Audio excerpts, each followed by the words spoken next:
BJP को बड़ा झटका। बीजेपी के प्रत्याशियों के नाम की घोषणा के बाद पार्टी के कद्दावर नेताओं ने ही भाजपा को बड़ा झटका दे दिया है।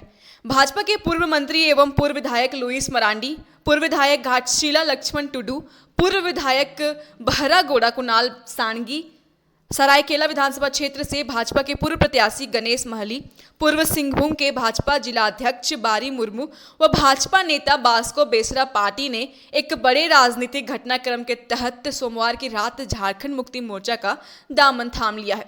सभी नेताओं ने झारखंड मुक्ति मोर्चा के कार्यकारी अध्यक्ष और राज्य के मुख्यमंत्री हेमंत सोरेन के रांची स्थित आवास पर मुलाकात की और पार्टी की सदस्यता ली।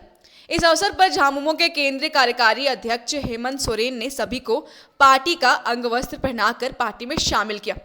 सदस्यता ग्रहण करने के साथ ही लुईस मरांडी और बदल गए।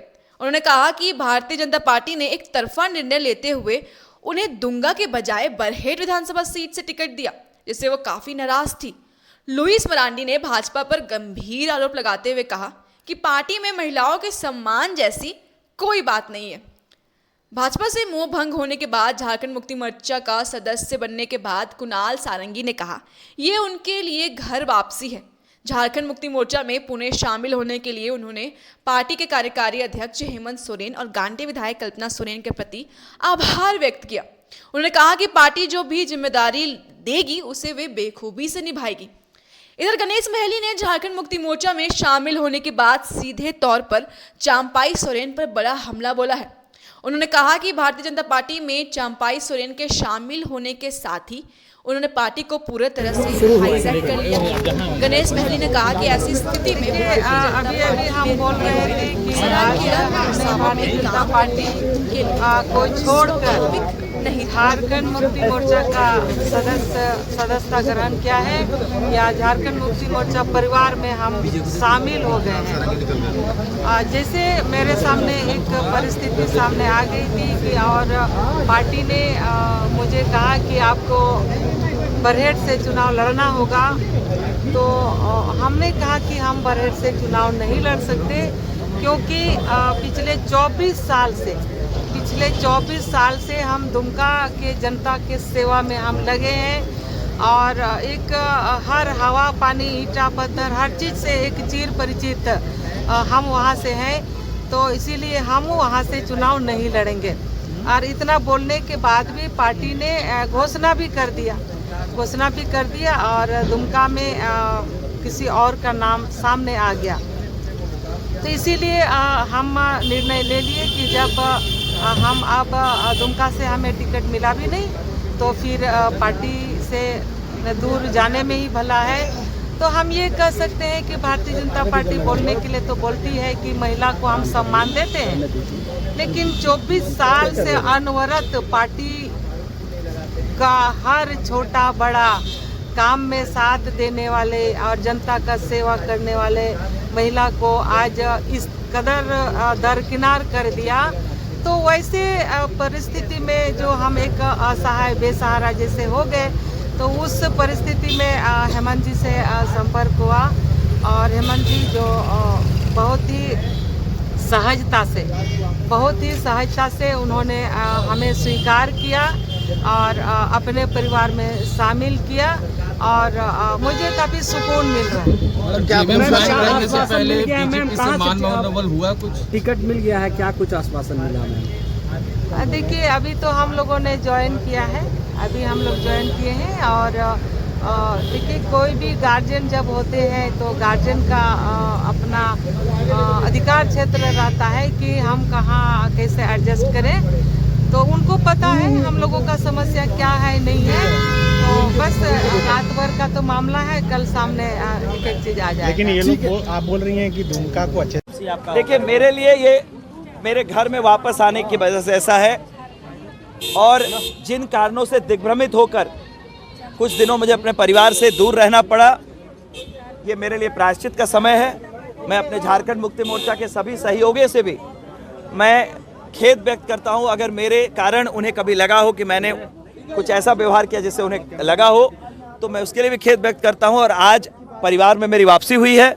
मैं हेमंत सोरेन जी का, कल्पना सोरेन जी का धन्यवाद दूंगा कि उन्होंने मुझे परिवार में वापस शामिल किया और झारखंड के विकास में जो लड़ाई वो लड़ने जा रहे हैं उस लड़ाई में सहभागिता करने का उन्होंने मुझे सौभाग्य दिया। तो आपका सीट कंफर्म हो गया है कि क्या कुछ? भाई मैं सीधी सी बात कह रहा हूँ, मैं लोकसभा की तैयारी कर रहा था जमशेदपुर की, विधानसभा के चुनाव भी होने वाले हैं और आप जान रहे होंगे, मैंने पहले भी इस बात को दोहराया कि हेमंत सोरेन जी पार्टी के मुखिया हैं, उनको तय करना है कि वो किस व्यक्ति का यूटिलाइजेशन झारखंड की राजनीति में कैसे करना चाहते हैं। मैंने अपने आप को उनको सौंप दिया है, वो निर्णय लेंगे कि कुणाल सारंगी का यूटिलाइजेशन कहाँ हो सकता है। क्या उम्मीद है? किस बात की उम्मीद? मैंने तो कहा, मैंने सौंप दिया है, मैं काम करने के लिए आया हूँ। जब मैं विधायक नहीं था तब मैंने विधायक होने के क्रम में जितने लोगों की सेवा की थी उससे ज़्यादा लोगों की सेवा की है। इसलिए मेरे लिए राजनीति लोगों के लिए काम करने का माध्यम है। पावर आना, कॉन्स्टिट्यूशनल पोजीशन आना जाना ये राजनीति का हिस्सा है, इससे मुझे बहुत ज़्यादा विचलित नहीं होता हूँ मैं। इस बार का चुनाव कैसे देख रहे हैं आप? क्लीन स्वीप होने जा रही है, क्लीन स्वीप होने जा रही है। फिर से हेमंत सोरेन जी इस राज्य के मुख्यमंत्री बनेंगे। कुणाल जी, एक आरोप लग रहा है भाजपा में, आप भी लगा सकते हैं कि परिवारवाद जो टिकट वगैरह बटा है उसको किस तरीके से, क्या उससे आहत होकर आप? नहीं, मैं तो 4 महीने पहले इस्तीफा दे चुका हूँ। इनके कार्यशैली को देखकर मैंने स्पष्ट तरीके से प्रदेश अध्यक्ष महोदय को, प्रदेश के वरीय पदाधिकारियों को अपनी बातें बहुत स्पष्ट तौर पर रख दी थी कि मेरिट का कोई स्थान नहीं है भारतीय जनता पार्टी में। इनके मापदंड कौन से होते हैं टिकट देने के लिए, इनका बेहतर जवाब वही दे सकते हैं जिसके ऊपर केसेस हों, जिसके ऊपर मर्डर के चार्जेस हों, जिसके ऊपर भ्रष्टाचार के आरोप लगे हों। इनके वॉशिंग मशीन में आकर वो व्यक्ति क्लीन हो जाता है, उसे लोकसभा विधानसभा का टिकट दिया जाता है। और कोई अगर सच्चे दिल से लोगों की सेवा कर रहा है, मेहनत कर रहा है, तो उसे ये टिकट के लायक नहीं समझते हैं। ये लोकसभा के जो चुनाव हुए थे उस क्रम में जो टिकटों का चयन हुआ था वो मेरी लर्निंग है उस फेज से, जो मैंने अपनी बातों को स्पष्ट रूप से मीडिया के सामने भी रखा था कई बार। आपने जब जेएमएम छोड़ के भाजपा ज्वाइन किया तो क्या वॉशिंग मशीन में धुलने गए थे? देखिए, मैं जब जेएमएम छोड़ के, मैं ये बात बहुत स्पष्ट रूप से आपके सामने कहना चाहता हूँ, मैंने एक नेशनल प्लेटफॉर्म को चुना था ताकि मैं लोगों का ज़्यादा काम कर सकूँ। आपके पास एक ज़्यादा मौके होते हैं, स्कोप ज़्यादा होता है। उसका उदाहरण भी मैं देना चाहता हूँ।